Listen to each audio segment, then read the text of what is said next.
அது வந்து பொதுவான ஒரு கருத்து இருக்குது. என்னன்னு கேட்டால், பூபதி வந்து இளம் வயதில் அவர் வாய்ப்பு வந்து சினிமாவில் இல்லாமல் போனதுக்கு ஒரு காரணம் சொல்லப்பட்டது. என்னன்னு கேட்டால் வந்து மது பழக்கத்துக்கு அடிமையாயிட்டார். அது உண்மையா? அது உண்மைதான். பரவலாக வந்து பேசப்படுறதுன்னா மது வழக்கத்துக்கு அடிமையாகி போதைக்கு அடிமையாகி நீண்ட காலம் இருந்து சிகிச்சையெல்லாம் பெற்றாருன்னு கூட இருக்குது. கொரோனா காலத்தில் கூட நம்ம வந்து பரவலாக வந்து தகவல் வந்து ஸோ இந்த போதைக்கு அடிமையாயிட்டார்.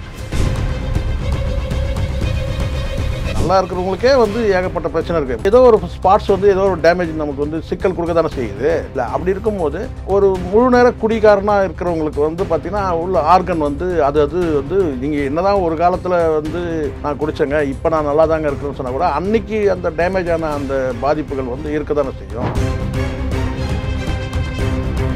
கதாநாயகனுடைய பிள்ளைகளையே வந்து ஹீரோ ஆக்கிறதுக்கு கஷ்டப்படுறாங்க. இதில் ஒரு காமெடி நடிகையோட ஒரு பிள்ளைய வந்து பார்த்தீங்கன்னா வந்து ஒரு துணை நடிகராக கூட கொண்டு வர முடியல.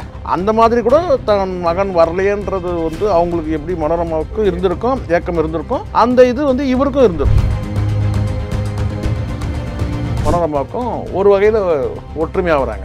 அவரும் காமெடி, இவங்களும் காமெடி. அவங்க பிள்ளையும் வந்து ட்ரங்க்கு அடிமையாட்டார். இவங்க பிள்ளையும் வந்து பார்த்தீங்கன்னா அவரும் சினிமாவில் பெரிய பிரகாசிக்க முடியல, இவர் பூபதியும் சினிமாவில் பிரகாசிக்க. இப்படி தான் நம்ம வந்து ஒப்பீட்டு அளவில் பார்க்குறோம். ஆனால் என்னென்னா அது ஒரு காரணம். வாழ்க்கை முழுவதும் ஒரு போராட்டம் நிறைந்த ஒரு வாழ்க்கை தான். எப்படின்னா உங்களுக்கு தெரியும், அப்பா இல்லை, அம்மா வந்து முழு நேரம் நடிகை. ஷூட்டிங் போகாத நாட்களுக்கு அல்லது ஷூட்டிங்கில் இருக்கும்போது இவரை கூடவே கூட்டிகிட்டு போகணும். அந்த மாதிரி தான். ஸோ அப்படி வளர்ந்த போது இவருக்கு வந்து சில தவறான பழக்க வழக்கங்கள் வந்து அவர் வந்து அதே சினிமாவை கூட காரணமாக இருந்திருக்கலாம். அந்த பழக்க வழக்கங்கள்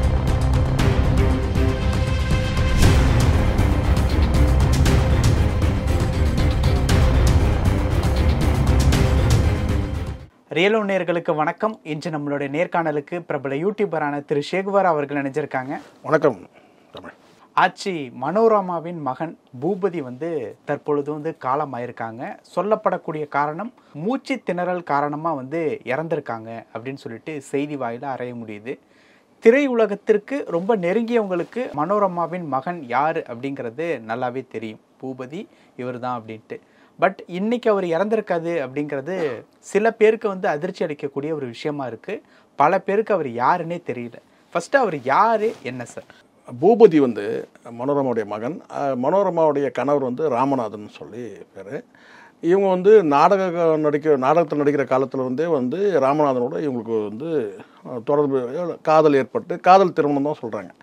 அதுக்கு பிறகு வந்து இவங்களுக்குள்ள வந்து பிளவு ஏற்பட்டது. ஏதாவது கேட்டால் குடும்பத்தில் வந்து ஏதோ ஒரு ஃப்ராக்ஷன். அதுக்கப்புறம் வந்து இவங்க பிரிஞ்சு வாழ்ந்துட்டு இருந்தாங்க.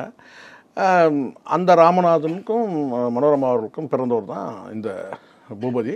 இவரும் சில படங்களில் நடிச்சிருக்கிறாரு. வெளியில இவர் யாருன்னே தெரியல. வெளியில தெரியலனா இப்போது சினிமாவில் வந்து இப்போது மனோரமா வந்து மிகப்பெரிய ஒரு சினிமா ஆளுமை. எல்லா முதலமைச்சரும் நடிச்சிருக்காங்க. என்டி ராமராவ், இங்கே எம்ஜிஆர், என்டி ராமராவ், தெலுங்குலேயும் நடிச்சிருக்காங்க. தெலுங்கு நடிச்சிருக்காங்க.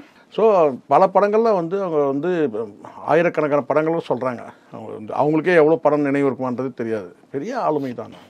அப்படி இருக்கும்போது அவருடைய கணவர் வந்து இணைந்து வாழ்ந்துருந்தாங்கன்னா இந்த பூபதி யாருன்றது ஓரளவுக்கு தெரிஞ்சிருக்கும். ஒரு பக்கம் வந்து கணவருடைய அவங்க வந்து பிரிஞ்சு வாழும்போது பெரிய அளவில் வந்து இவருக்கு வந்து அடையாளமாக பார்க்கப்படுற வந்து தகப்பனை இழந்த ஒரு மகனாக தான் அவருடைய வாழ்க்கையில் வந்து ஒரு பெரும் சோகம் தான் எல்லாருமே சொல்லுவாங்க.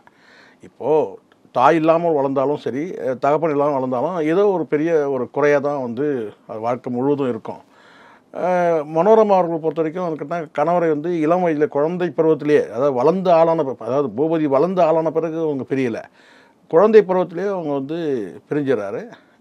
அது வந்து பல நேர்காணலில் கூட அவங்க வந்து கணவர்கிட்ட பிரிந்தது சொன்னால்தான் அந்த பிரிந்ததுக்கான காரணம் வந்து சொல்ல மாட்டாங்க. பெரும்பாலான காரணம் என்ன இருக்கும்? ஒரு கணவன் வந்து மனைவிக்கு ஏதாவது துரோகம் பண்ணியிருந்தாங்கன்னா வந்து இல்லை இவங்களை விட்டுட்டு வேற ஒரு பெண்ணோட தொடர்பு இருந்தாலும் வந்து அவங்க பிரிவாங்க. அப்படி வந்து அந்த ராமநாதனுக்கு வந்து எந்த ஒரு அடையாளமும் இல்லாமல் போயிடுச்சு. இவங்களுடைய தனிப்பட்ட ஒரு மனோரமா இருக்கிறதுக்கு முன்னாடியே ராமநாதன் இறந்துட்டார். அப்படியா? ஆமாம். இவங்களோட சேர்ந்து வந்து அவர், அதாவது அவர் வந்து ராமநாதன்றவர் யாருன்றதை இப்போ கூட நம்ம நெட்டில் போய் பார்த்தா தெரிஞ்சிக்க முடியும். ஒரு நாடக நடிகர் தான். ஆனால் அவருக்கு வந்து இன்னொரு ஒரு வாழ்க்கை அவருக்கு இருந்திருக்கு. அதனால் வந்து அவர் வந்து மனோரமா வந்து புகழோட உச்சிக்கு போன பிறகு அவர் வந்து அடையாளப்படுத்திக்க முடியாதுல்ல, இவங்க என் மனைவின்னு சொல்லிட்டு. பிரிஞ்சது தான். இளம் வயதிலேயே அவங்க பிரிஞ்சிட்டாங்க. பட் இறந்தது வந்து பார்த்தீங்கன்னா இவங்களுடைய இந்த கணவன் மனைவி பிரிவை பற்றி தூர்தர்ஷனில் கூட ஒரு சீரியலாக கூட வந்து போட்டாங்க. சொந்த கதையை வந்து படமாக எடுத்து கூட வந்து ஒரு சீரியலாக எடுத்து தூர்தர்ஷன் காலத்தில், நான் சொல்ல சன் டிவி வர்றதுக்கெல்லாம் முன்னாடி நினைக்கிறேன், ஒரு சீரியலில் வந்து பிளாக் அண்ட் ஒயிட்டில் நம்ம ஒரு சீரியல் எடுத்திருந்தாங்க. நான் சொல்கிறது நான் சொல்கிறது 90s இருக்கிற ஆரம்ப காலகட்டம் நினைக்கிறேன். மனோரமோட சொந்த வாழ்க்கை, இது வாழ்க்கையிலேருந்து ஒரு பகுதி அப்படின்னு சொல்லி சொன்னாங்க. அது மாதிரி இவருக்கு வந்து என்னென்னா, பூபதியை பொறுத்த வரைக்கும் இளம் வயதில் எல்லா பிள்ளைகளுக்குமே வந்து தகப்பனுடைய வழிகாட்டுதல் ரொம்ப ரொம்ப முக்கியம். அதுவும் குறிப்பாக நான் சொல்கிறது இந்த இளமை, அதாவது வந்து கை குழந்தையாக இருக்கும்போது கூட அது அவசியம் இல்லை. ஆனால் ஒரு 15 வயதை பூர்த்தி அடைந்து ஒரு 15க்குள்ளே அந்த 25ன்னு ஒன்று இருக்குது பார்த்தீங்களா, அதில் வந்து அந்த பிள்ளைகள் தடுமாறதுக்கான வாய்ப்பு நிறைய இருக்குது, ஆண் பிள்ளைகள். அப்போது வந்து அதுக்கு வந்து தந்தையோட வழிகாட்டுதல் வந்து ஒரு மகனுக்கு கண்டிப்பாக தேவை. எப்படி மகளுக்கு வந்து தாயோட வழிகாட்டுதல் தேவையோ அந்த மாதிரி வந்து ஆண் பிள்ளைகளுக்கு வந்து அந்த 15லேருந்து 25 வயசுக்குள்ளே இருக்கிற வந்து அந்த தகப்பன் துணைன்றது கண்டிப்பாக தேவை. அதுதான் வழிகாட்டுதல். ஸோ அது வந்து இந்த இவருக்கு வந்து பூபதிக்கு வந்து அது இல்லாமல் போனது அவர் வாழ்க்கையில் மிகப்பெரிய அடி தானே. எப்படி வந்து தன் கணவன் தன்னோட இல்லாதது வந்து மிகப்பெரிய ஒரு வலியோ மனோரமாக்கு, அந்த வலி வந்து பூபதிக்கும் உண்டுன்றது பலரால் பேசப்பட்டது தான். அதனாலேயே அவர் மீது ஒரு அனுதாப பார்வை உண்டு. ஆனால் அந்த அனுதாப பார்வை சினிமாவில் பொறுத்த வரைக்கும்னு கேட்டால் அது வந்து வாய்ப்புகளை தேடி தரல. அது ஒரு சோகம் தான். படங்கள்லாம் நடிச்சார். ஒரு முதல் படம் உதிரி பூக்கள் நினைக்கிறேன், மகேந்திரன் சார். எல்லாமே சப்போர்ட்டிங் கேரக்டர். தமிழ் ஒரு ஹீரோவெல்லாம் கிடையாது, சப்போர்ட்டிங் கேரக்டராக வரும். அப்படிதான் வந்து சரணமையப்பன் ஒரு பக்தி படம், அதில் வந்து மாலை போட்டு இதுக்கு போகிற மாதிரி, அந்த சபரிமலைக்கு போகிற மாதிரி ஒரு படம். இப்படி வந்து குறைஞ்சது ஒரு 10 படம் நடிச்சிருப்பாரு தவிர பெரிய அளவில் வந்து அதே மாதிரி குடும்பம் ஒரு கதமும் விசுவோட படத்தில். இப்போ வாய்ப்பு கொடுத்தவங்க யாருமே வந்து ஒரு கதாநாயகன் வாய்ப்புலாம் வந்து தரவே இல்லை. எல்லாமே நடிச்சிருந்தா கூட கெரியர் சேஞ்ச் ஆயிருக்கும். கெரியர்ஸ் இல்லை. இப்போ சினிமாவில் ஒரு பார்வை உண்டு இல்லை. மனோரமா நீங்கள் என்னதான் ஆட்சி பூச்சின்னு சொன்னால் கூட அவங்க வந்து ஒரு காமெடி நடிகை தானே பார்க்கப்பட்டாங்க. ஒரே ஒரு படத்தில் வந்து சிவாஜியோட ஞானப்பறவைன்னு ஒரு படம், அந்த படத்தில் தான் வந்து கதாநாயகியாக இவங்க வந்து நடிச்சிருப்பாங்க. சிவாஜிக்கு ஜோடியா ஒரு ஆரம்ப காலகட்டத்தில் கூட ஏதாவது 1-2 படங்களில் நடிச்சிருக்கலாம். நான் சொல்கிறது பிளாக் அண்ட் ஒயிட் காலம், நான் 40களில் சொல்கிறேன். 40 50 60களில் வேணால் ஒரு படம் வந்து 1-2 படங்களில் நடிச்சிருக்கலாம். ஆனால் சிவாஜி அவர்களுக்கு ஜோடியாக நடித்தது வந்து ஞானப்பறவைன்னு ஒரு படம். அது வந்து சிவாஜியோட ஒரு படத்தை, அது கூட பார்த்தீங்கன்னா சிவாஜி வயது மூப்பான ஒரு காலகட்டம், அவர் அரசியல் கட்சி தொடங்கின காலகட்டம் நினைக்கிறேன், கடைசி தமிழக தமிழக முன்னேற்ற முன்னணி ஒரு கட்சி தொடங்கினார் இல்லையா, அந்த காலகட்டத்தில் ஞானப்பறவைன்னு ஒரு படம். அதில் தான் வந்து ஞான ஒளின்னு ஒரு படம் இருக்குது சிவாஜி, அது வேற. ஞானப்பறவைன்னு ஒரு படம், அதில் வந்து இவர் வந்து சிவாஜிக்கு ஜோடியாகவும் நடிச்சிருக்காங்க. இப்போ இந்த பூபதியினுடைய மரணத்திற்கு என்ன காரணம்? அது வந்து பொதுவான ஒரு கருத்து இருக்குதுன்னு கேட்டிங்கன்னா, பூபதி வந்து இளம் வயதில் அவர் வாய்ப்பு வந்து சினிமாவில் இல்லாமல் போனதுக்கு ஒரு காரணம் சொல்லப்பட்டது என்னன்னு கேட்டிங்கன்னா, வந்து மது பழக்கத்துக்கு அடிமையாயிட்டாரு. அது உண்மையா? அது உண்மைதான். பரவலாக வந்து பேசப்பட்டிருக்கேன்னா மது பழக்கத்துக்கு அடிமையாகி அப்புறம் அதுலேருந்து மீண்டுட்டாருன்னு கூட சொல்லுவாங்க. அது ஒரு காரணம். வாழ்க்கை முழுவதும் ஒரு போராட்டம் நிறைந்த ஒரு வாழ்க்கை தான். எப்படின்னா உங்களுக்கு தெரியும், அப்பா இல்லை, அம்மா வந்து முழு நேரம் நடிகை. எங்கெல்லாம் வந்து முழு நேரம்னா ஒரு கதாநாயகி இருந்தால் கூட சொல்லலாம், இவங்களுக்கு வந்து ஒரு சிறப்பு வசதிகள்லாம் செஞ்சு தரப்படும். கதாநாயகன் தான், இவங்க வந்து ஒரு காமெடி நடிகை தான். அங்கே வந்து எப்போ இவங்க ஆட்சியாக மாறுறாங்க, ஒரு காலகட்டத்துக்கு பிறகு அடுத்த அதாவது 2வது எம்ஜிஆர் சிவாஜிக்கு பிறகு கமல் ரஜினிக்கு பிறகு அடுத்த ஒரு ஜென்ரேஷனுக்கு அப்போ தான் இவங்க வந்து ஆட்சின்ற அந்த மரியாதைக்குள்ள இடத்துக்கு வராங்க. அப்போல்லாம் வந்து ஒரு காமெடி நடிகையாக தானே அவங்க இருக்கும்போது பார்த்தீங்கன்னா பெரிய அளவில் வந்து பிள்ளையை வளர்க்கும் போது கவனம் செலுத்த முடியாதுல்ல. பெரிய ஒரு நடிகையாக வந்து வெவ்வேறு ஊர்களுக்கு வந்து இவங்க பயணப்படும் போது எங்கள் பிள்ளைய வந்து வளர்க்குறதுக்கு வந்து பார்த்தீங்கன்னா அவங்களால முடியாதுல்ல. ஒரு பக்கம் வந்து தந்தையோட வழிகாட்டுதல் இல்லை. இப்படி இருக்கும்போது வழி மாறுறதுக்கான திசை மாறு. அதனால தான் நான் உங்களுக்கு சொன்னேன், 15 வயசுலேருந்து 25 வயசுக்குள்ளே இருக்கிற பிள்ளைகளுக்கு வந்து தந்தையோட வழிகாட்டுதல் ரொம்ப ரொம்ப முக்கியம். அப்போ இவருக்கு அந்த தந்தையோட வழிகாட்டுதலில் தாயோட வந்து அரவணைப்பும் கூட இருக்கட்டும்னா வந்து மீதம் இருக்கிற நாட்களில் தானே அவருக்கு ஷூட்டிங் போகாத நாட்களுக்கு அல்லது ஷூட்டிங்கில் இருக்கும்போது இவரை கூடவே கூட்டிகிட்டு போகணும், அந்த மாதிரி தான். ஸோ அப்படி வளர்ந்த போது இவருக்கு வந்து சில தவறான பழக்க வழக்கங்கள் வந்து அவர் வந்து அதே சினிமாவை கூட காரணமாக இருந்திருக்கலாம். அந்த பழக்க வழக்கங்கள் வர்றதுக்கு போதைக்கு அடிமையாக நீண்ட காலம் இருந்து சிகிச்சையெல்லாம் பெற்றாருன்னு கூட இருக்குது.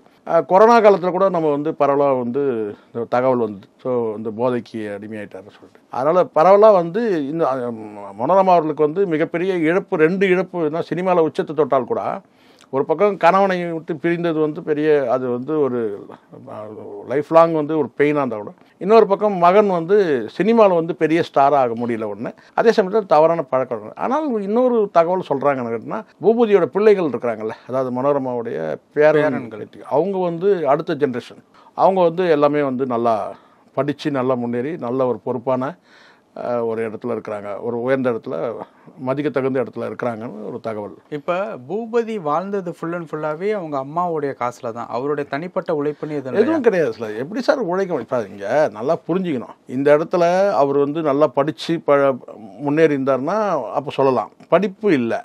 இன்னொரு பக்கம் வந்து என்னன்னா வந்து சினிமாவில் வந்து தாயோட அரவணைப்பும் இல்லை. தாயோட அரவணைப்புனா தாய் இருக்கிறாங்க, அரவணைக்க முடியாத வந்து அவங்களுடைய பணி, அவங்களுடைய டியூட்டி. இன்னொரு பக்கம் வந்து சொந்தக்காரங்க என்ன தான் பார்த்துக்கிட்டாலும் கூட வந்துட்டு சொந்தக்காரங்க பெருசாக ஒன்றுங்க தகவலே கிடையாது. அப்படி இருக்கும்போது அவர் எப்படி வளர்ந்தாருன்னு ஒரு சூழலாக இருக்குல்ல, அதை தாண்டி மனோரமா அவர்களுக்கு வந்து அவங்க கெரியரில் வந்து சில வழக்கு வாய்தாக்கள்லாம் அவங்களுடைய வாழ்க்கையில் நடந்துச்சு. பிரச்சனைகள் அது வந்து உங்களுக்கு தெரியும். நாகேஷ் வீட்டில் ஒரு மரணம், அதை தொடர்ந்து மனோரமா மீது வந்து ஒரு என்ன கேட்டால் வந்து சில குற்றச்சாட்டுகள், அது தாண்டி அதுக்கு பிறகு வந்து கேட்டிங்கன்னா வந்து அவங்களுடைய சொத்துக்கள் மீது வந்து மார்ட்கேஜ் பண்ணுற அந்த சிவில் மேட்டர் சொத்துக்கள் வந்து சில வந்து பார்த்தீங்கன்னா இன்னொருத்தர் வந்து இவங்க சொத்துக்களை வந்து உள்ளே உட்காந்துக்கிட்டு நான் வெக்கேட் பண்ண மாட்டேன்னு சொல்லி அந்த மாதிரியான பிரச்சனைகள் வந்து சிவில் தாவாக்கள் நிறைய நடந்தது. ஸோ இதெல்லாம் அவங்க வாழ்க்கையில் வந்து ஒரு பெரும்பகுதி வந்து அவங்களுடைய சம்பாத்தியம் வந்து இந்த வழக்கு வாய்தா இதுக்கு வந்து நிறைய அவங்க வந்து நேரமும் பணமும் வந்து விரயமாச்சு. இப்படி வந்து மனோரமா அவருடைய வாழ்க்கையை வந்து ஒரு போராட்டமான ஒரு வாழ்க்கைன்னும் போது பார்த்திங்கன்னா அதில் வந்து பயணப்படும் போது அதில் வந்து மகன் வந்து வழிமாறத்துக்கான வாய்ப்பு இருக்குது இந்த மாதிரி போதை இது மாதிரி விஷயத்தில். ஆனால் கடைசி காலத்தில் வந்து அதாவது நான் சொல்லக்கூடியது கடைசி காலம்ன்றது மனோரமாவுடைய கடைசி காலத்தில் வந்து அவர் வந்து ரொம்ப திருந்தி நார்மலாகி அவங்கள சரியாக பார்த்துக்கிட்டாங்கன்றது தான் தகவல். அதாண்டி அடுத்த ஜென்ரேஷன் இருக்கு இல்லையா, நான் சொல்ல பூபதியோட அவங்க துணைவியார் அவங்க வந்து பார்த்திங்கன்னா பிள்ளைகளை நல்லா வந்து கவனமாக வளர்த்துருக்குறாங்க. அந்த பிள்ளைகள்லாம் இன்றைக்கி வந்து நல்லா ஒரு மதிக்க தகுந்த இடத்துல இருக்கிறாங்கன்றது தான் தகவல். இப்போ இப்படி இருக்கக்கூடிய சூழ்நிலையில் மதுவின் காரணமாக பூபதி இறந்துருக்காரு அப்படிங்கிறப்போ செய்திகளில் படிக்கும்போது மூச்சு திணறல் மதுவின் காரணமாக இல்லை, மூச்சு திணறல்ன்றது இப்போ மதுவின் காரணமாக நம்ம வந்து ஃபுல் டைம் ட்ரங்கன்களுக்கு எல்லாருக்குமே வந்து ஆர்கன் வந்து டேமேஜ் ஆக வாய்ப்பு இருக்குது தானே. என் நல்லா இருக்கணுக்கே ஏகப்பட்ட பிரச்சனை இருக்குது இல்லையா, அப்படின்னு தான் என்ன ஒரு மாதிரியாக பார்க்குறீங்கல்ல. இல்லை சொல்கிறேன், இங்கே நல்லா இருக்கிறவங்களுக்கே வந்து ஏகப்பட்ட பிரச்சனை இருக்குது. பழக்க வழக்கம் எதுவுமே இல்லைன்னு பெருமையாக பீத்திக்கிட்டால் கூட ஏதோ ஒரு ஸ்பாட்ஸ் வந்து ஏதோ ஒரு டேமேஜ் நமக்கு வந்து சிக்கல் கொடுக்க தானே செய்யுது இல்லை. அப்படி இருக்கும்போது ஒரு முழு நேர குடிகாரனாக இருக்கிறவங்களுக்கு வந்து பார்த்திங்கன்னா உள்ள ஆர்கன் வந்து அது வந்து நீங்கள் என்ன தான் ஒரு காலத்தில் வந்து நான் குடித்தேங்க இப்போ நான் நல்லா தாங்க இருக்கிறேன்னு சொன்னால் கூட அன்னைக்கு அந்த டேமேஜ் ஆன அந்த பாதிப்புகள் வந்து இருக்க தானே செய்யும். அந்த வகையில் இன்னொன்று ரெண்டாவது அவரும் வந்து கிட்டத்தட்ட ஒரு 60 வயதை கடந்துட்டார், அதையும் பார்க்கணும், கூடுதலாகவே இருக்கும். ஸோ அப்போ வந்து ஒரு 60 வயதை கடந்த ஒரு மனிதர் 70 நோக்கி நகரக்கூடிய ஒரு மனிதராக தான் அவர் இருந்திருக்கிறார். அப்படி இருக்கும்போது இது வந்து வயது மூப்புன்னு நம்ம அதை எடுத்துக்க முடியும். ஏதாவது ஒரு வந்து இறப்புக்கான வந்து ஏதாவது ஒரு காரணம் இருக்கும் இல்லையா, அப்படி தான் நம்ம இதை எடுத்துக்கணும். தவிர குடிப்பழக்கத்தால் இருந்தார் கிடையாது. குடிப்பழக்கம் இருந்த ஒரு மனிதர் இப்போ வந்து அவர் வந்து இந்த மூச்சு திணறலில் இறந்துருக்கிறாரு. அப்படிதான். அப்போ கடைசி நேரத்தில் அவருடைய மரணம்ங்கிறது கொஞ்சம் அந்த இழுத்து என்னென்னா இப்போ என்ன இப்படி சொல்லலாம் என்னன்னு கேட்டிங்கன்னா, இப்போ இந்த வயதில் எல்லாருமே இறந்துடுறாங்களா, இன்னும் கூட கொஞ்சம் காலம் இருந்திருக்கலாம். அவருக்கு அன்றைக்கி வந்து ஏற்பட்ட அந்த பாதிப்பு உளவியல் ரீதியாகவே ஒரு மனுஷன் வந்து கஷ்டப்பட்டு தான் வந்திருக்கிறாரு. சினிமாவில் வந்து பெருசாக வந்து ஒரு ஸ்டார்ன்ற அந்த இடத்த அடைய முடியல. இங்கே கதாநாயகனுடைய பிள்ளைகளையே வந்து ஹீரோ ஆக்கிறதுக்கு கஷ்டப்படுறாங்க.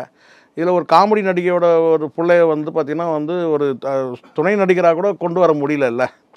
இப்போ எவ்வளோ துணை நடிகர்கள் இருக்கிறாங்க, வயது மூப்புள்ள நடிகர்கள் எவ்வளோ பேர் இன்றைக்கும் நடிச்சிட்டு இருக்கிறாங்க. அப்பா ரோலில், அண்ணன் ரோலில், மாமா ரோலில் இப்படி நடிச்சிட்டு இருக்காங்களா.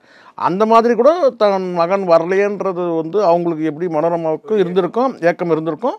அந்த இது வந்து இவருக்கும் இருந்திருக்கும். இங்கே நாகேஷ் அவர்களுக்கும் மனோரமா அவர்களுக்கும் வந்து கருத்து முரண்லாம் இருந்திருந்தால் கூட ஒரு விஷயத்தில் ஒற்றுமையாக ஆகிறாங்க.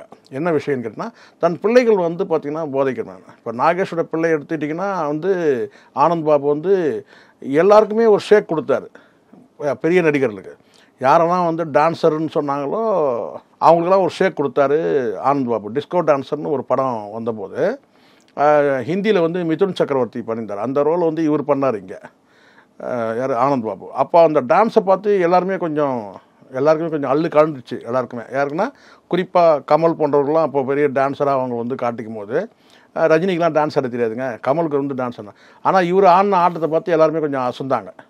ஆனால் அன்ஃபார்ச்சுனேட்லி அவருக்கு வந்து நிறைய படங்கள் அவருக்கு வந்து ஒரு கதாநாயகனாக வந்து நீடிக்கிற அளவுக்கு இல்லை.